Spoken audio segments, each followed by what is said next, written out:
चलिए अब हम लोग अपना most awaited GA 1000 MCQ series को स्टार्ट करते हैं।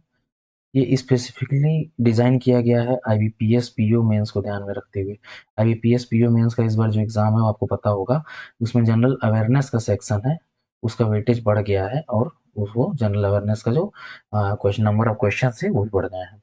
तो इस सीरीज को डिज़ाइन किया गया है IBPS PO के जो जनरल अवेयरनेस सेक्शन होगा उसको टारगेट में रखते हुए, और उसको हम लोग 50 प्लस जनरल अवेयरनेस में टारगेट करके चलेंगे इस बार IBPS PO मेंस में। ठीक है, तो आज का डे 1 स्टार्ट करेंगे हम लोग, और जो लोग नए जुड़े हैं उनको एक बार बता दें कि ये एक 1000 क्वेश्चन की MCQ सीरीज होगी। इस सीरीज में स्पेसिफिकली वो क्वेश्चंस कराए जाएंगे जो IBPS PO मेंस के एग्जाम जनरल अवेयरनेस सेक्शन में पूछे जाते हैं, और जिसके आने की प्रोबेबिलिटी सबसे ज़्यादा है।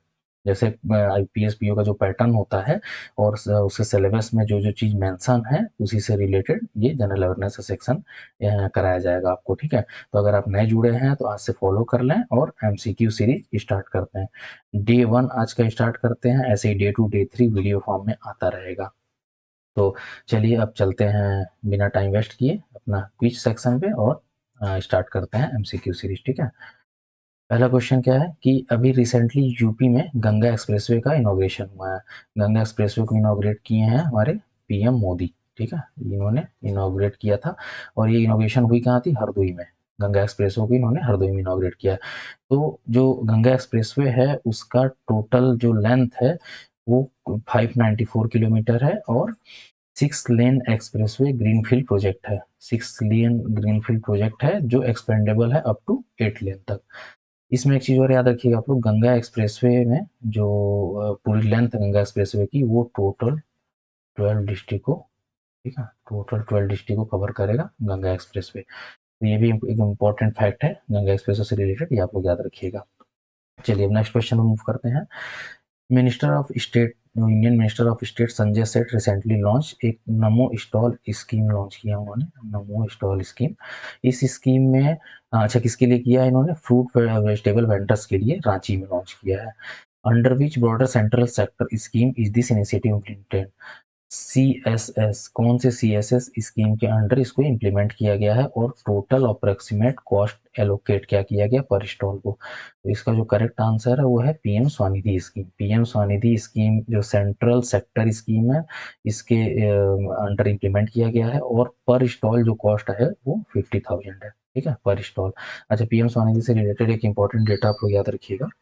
इसमें जो फर्स्ट ट्रांच होता है वो 15,000 का होता है, सेकेंड जो ट्रांच होता है वो 25,000 का होता है, और थर्ड जो ट्रांच होता है वो आपका 50,000 का होता है। ठीक है, थर्ड ट्रांच आपका इसमें 50,000 का होता है। तो ये एक इंपॉर्टेंट चीज़ है PM स्वनिधि स्कीम, और एक सेंट्रल सेक्टर स्कीम है, ये आप लोग याद रखिएगा।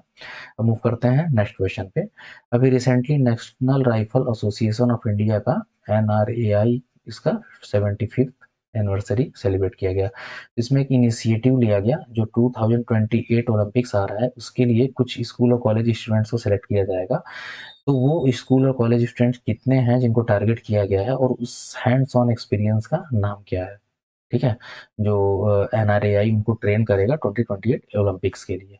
तो ये जो है वो 7.5 लाख स्टूडेंट को टारगेट किया जा रहा है, मतलब सेलेक्ट किया जाएगा, और इस एक्सपीरियंस का नाम होगा 10 शॉट एक्सपीरियंस। ठीक है, NRAI national rifle association of India, याद रखिएगा।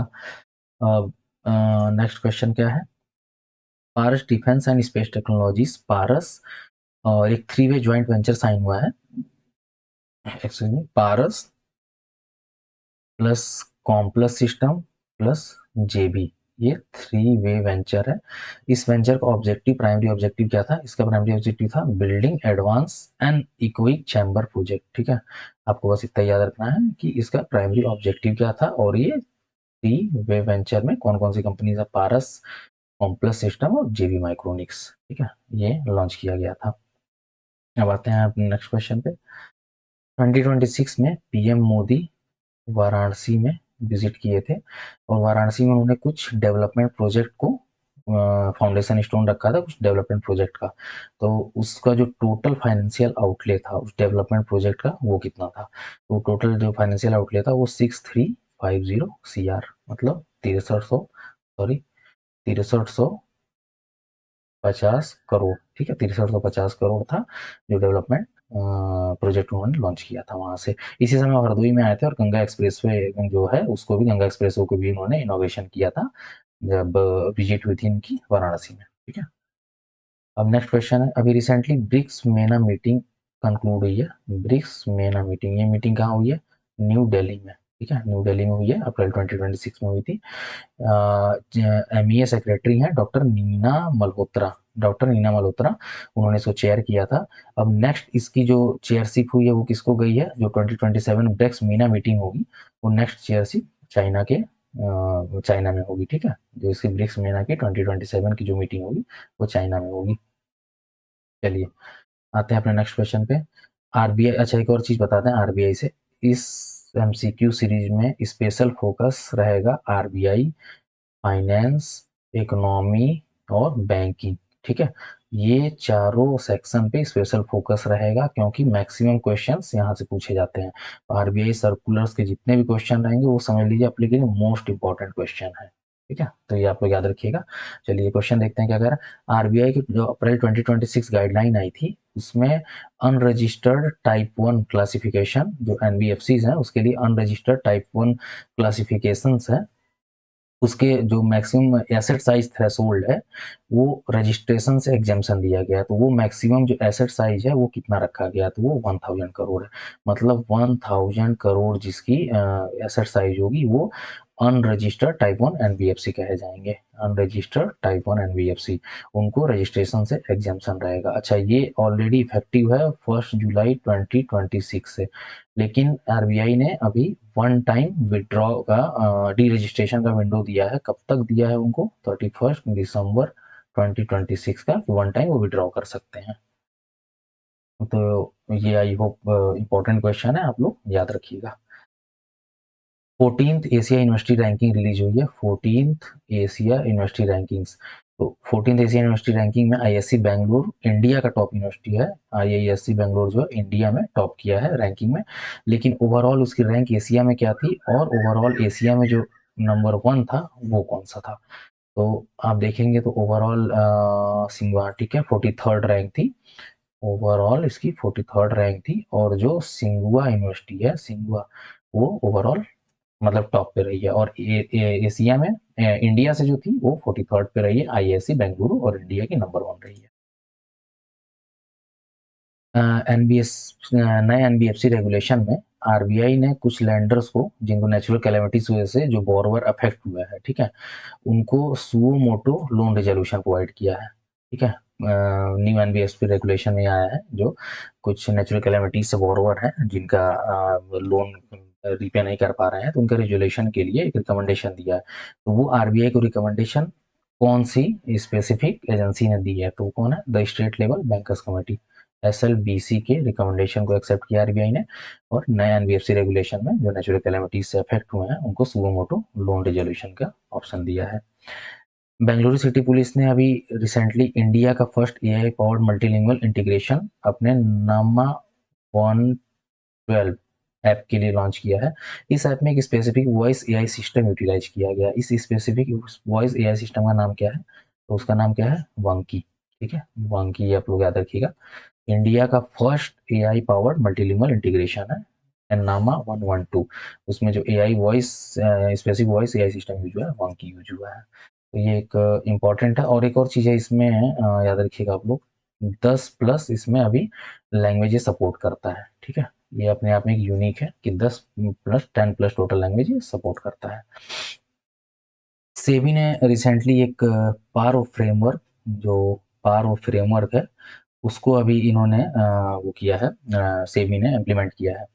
इस फ्रेमवर्क में कौन सी एंटिटी को पारो डाटा सेंटर की रिस्पॉन्सिबिलिटी दी गई है? ये किसको सेलेक्ट किया गया? तो किसको किया गया? National stock exchange of India को।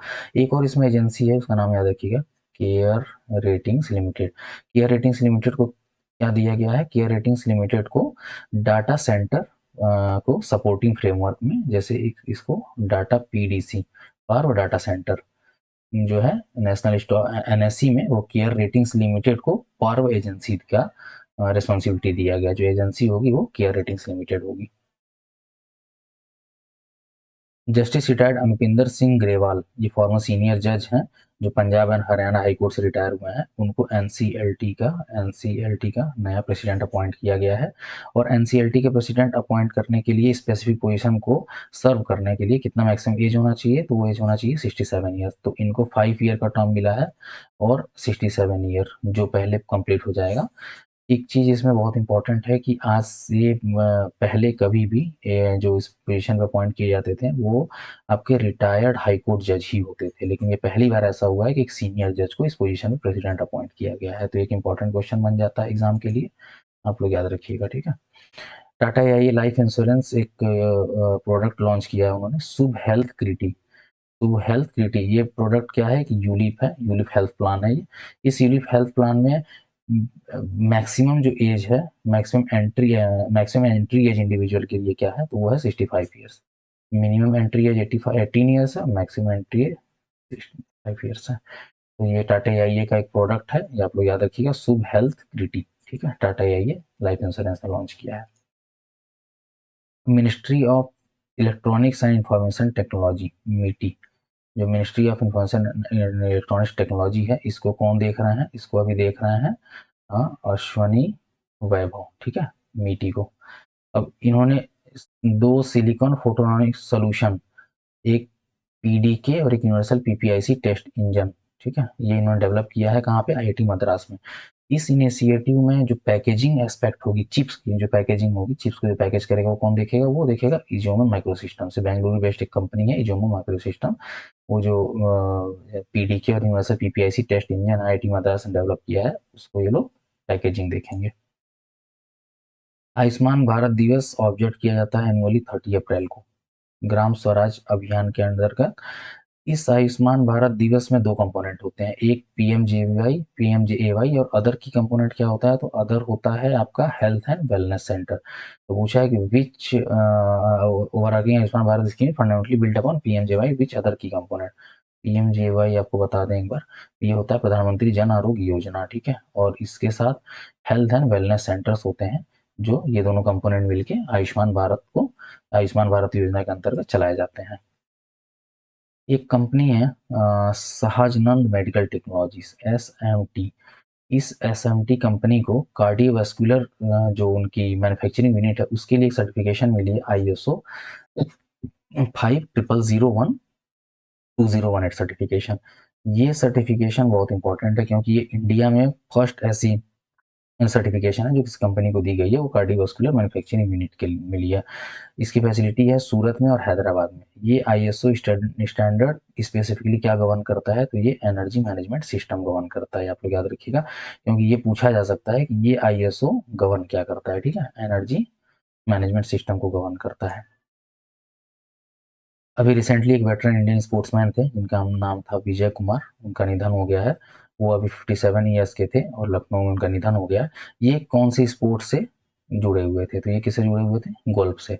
अच्छा, एक और चीज़ है इंपॉर्टेंट चीज़ कि 4 टाइम इनको ऑर्डर ऑफ मेरिट चैंपियन रहे हैं, ये भी इंपॉर्टेंट क्वेश्चन पूछ सकता है, ये 4 time order of merit champion रहे हैं, ठीक है, गोल्फ से जुड़े हुए थे। नेक्स्ट क्वेश्चन क्या है, महाराष्ट्र ने अभी रिसेंटली अपनी एआई पॉलिसी 2026 लॉन्च की है।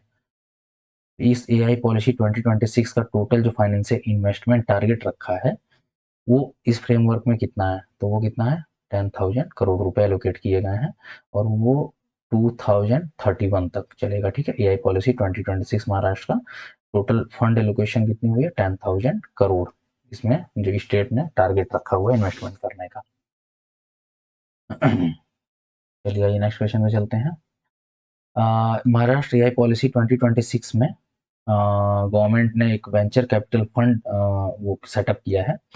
टोटल कॉर्पस क्या होगा उस फंड का और स्टेट गवर्नमेंट का उसमें शेयर क्या होगा, तो जो अभी महाराष्ट्र एआई पॉलिसी 2026 आई है उसका टोटल कॉर्पस क्या है, 500 करोड़, और उसमें जो महाराष्ट्र का अपना जो शेयर होगा मतलब स्टेट गवर्नमेंट का वो 250 करोड़ होगा। एक और चीज़ याद रखिएगा इसमें, महाराष्ट्र एआई पॉलिसी 2026 में टोटल 5,000 को ये लोग टारगेट कर रहे हैं, ठीक है, जिसको 5,000 एमएसएमईज को फाइनेंशियल असिस्टेंट दिया जाएगा। चलिए आज का लास्ट क्वेश्चन है ये, ठीक है। डीआरडीओ और नेवी ने डीआरडीओ और नेवी ने एक मिसाइल लॉन्च किया है जिसका नाम है NASMSR, मतलब novel anti ship missile short range. ये कहाँ से लॉन्च हुई है? उड़ीसा से। तो ये डीआरडीओ की कौन सी प्राइमरली जो डीआरडीओ की स्पेसिफिक फैसिलिटी है एंटी शिप मिसाइल सिस्टम को इसको डेवलप किया है, तो कौन सी है? रिसर्च सेंटर इमारत, RCI रिसर्च सेंटर इमारत, इन्होंने डेवलप किया है, उड़ीसा से लॉन्च की गई है ये। तो ये इंपॉर्टेंट चीज़ है, आप लोग याद रखिएगा, कभी पूछ देता है कि स्पेसिफिक डीआरडीओ की कौन सी फैसिलिटी से इसको डेवलप किया गया और कहाँ से लॉन्च किया गया है, तो ये भी इंपॉर्टेंट, ठीक है, ये न्यूज़ याद रखिएगा। चलिए आज का क्विज खत्म हो गया, ये लास्ट क्वेश्चन था। आई होप आपने अच्छे से इसको रिवीजन किया होगा और पढ़ा होगा। तो अब एक चीज़ आप लोग बताइएगा, ये जैसा कि फर्स्ट सेशन था तो इसमें थोड़ा सा फॉर्मेटिंग उतने अच्छे से नहीं हुई थी, नेक्स्ट सेशन से कोशिश करेंगे कि अच्छे फॉर्मेट में लेके आएंगे इसको। और इसमें किसी चीज़ की इम्प्रूवमेंट की अगर ज़रूरत है तो आप लोग कमेंट करके बताइएगा। अगर आपको ये सेशन पसंद आया होगा तो आप लोग ज़रूर कमेंट करके बताइएगा, ठीक है। कुछ चीज़ नहीं पसंद आई होगी वो भी आप लोग बताइएगा। और आप एक चीज़ देखिएगा कि जो क्विज हमने कराई है उसमें से आपने कितना राइट, आपका कितना क्वेश्चन सही थे वो ज़रूर कमेंट में बताइएगा मुझे। और ऐसे ही फॉलो करिए, इसका नेक्स्ट जो डे 2 से आएगा और भी अच्छे अच्छे क्वेश्चन हम लेके आएंगे।